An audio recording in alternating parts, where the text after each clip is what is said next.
মানে ইয়াত যে আমি পাঠশালা উদয়ন সংঘৰ আমন্ত্ৰণ ক্ৰমে আমি 9 দিন বৃহত্তৰ বজাৰী পাঠশালা টাউনত আমি নতি নিশা আমি নাট মঞ্চস্থ কৰিলোঁ। ইয়াৰ আমাৰ দৰ্শকৰ আপোনাৰ গমেই পাইছে, ইতিমধ্যে ইলেক্ট্ৰনিক মিডিয়াটো প্ৰচাৰ হৈছে। মেটনিছো আমি দিনটোতে নাটক কৰিবলগীয়া হৈছে। দৰ্শকৰ বিপুল সমাদৰ আমি তুলিবলৈ সক্ষম হৈছোঁ আৰু এই সমাদৰ যাতে অক্ষুণ্ণ হৈ থাকে আৰু এনেকৈ যাতে সমগ্ৰ অসমৰ দৰ্শকে ৰাজমুকুট থিয়েটাৰক আদৰি লয়।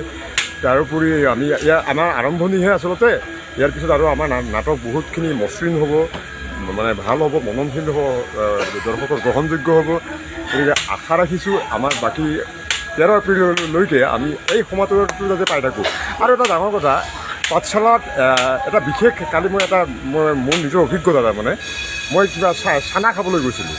যাওঁতে পইচা উলিয়াওঁতে মোৰ 500 টকা এটা ৰাস্তাত পৰিল চানা দোকানী এজনৰ ওচৰত।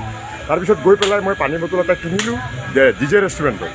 তাৰপিছত পানী বটল ডিজেৰ পৰা লৈ ওলাই আহিছোঁ, ল'ৰা এটা ৰৈ আছে, দাদা 1 মিনিট শুনকচোন। মই বোলো হয় কোৱা।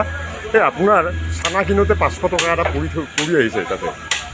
মানে সৰ্বসাধাৰণতে পোৱা নাযায় ঠিক তেনেকুৱা, কিন্তু ইয়াৰ মানুহখিনি আচলতে সঁচাকৈ মানে পাঠশালাৰ মানুহখিনি যথেষ্ট মৰমীয়াল।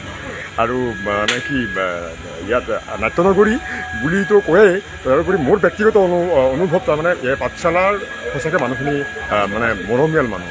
আৰু এই যি মৰম আমাক কৰিছে, সেই মৰম যাতে সমগ্ৰ অসমৰ মানুহে কৰে, তাৰ কাৰণে আমাৰ এই পেজৰ ফালৰ জৰিয়তে সমগ্ৰ অসমবাসীলৈ প্ৰাৰ্থনা থাকিল।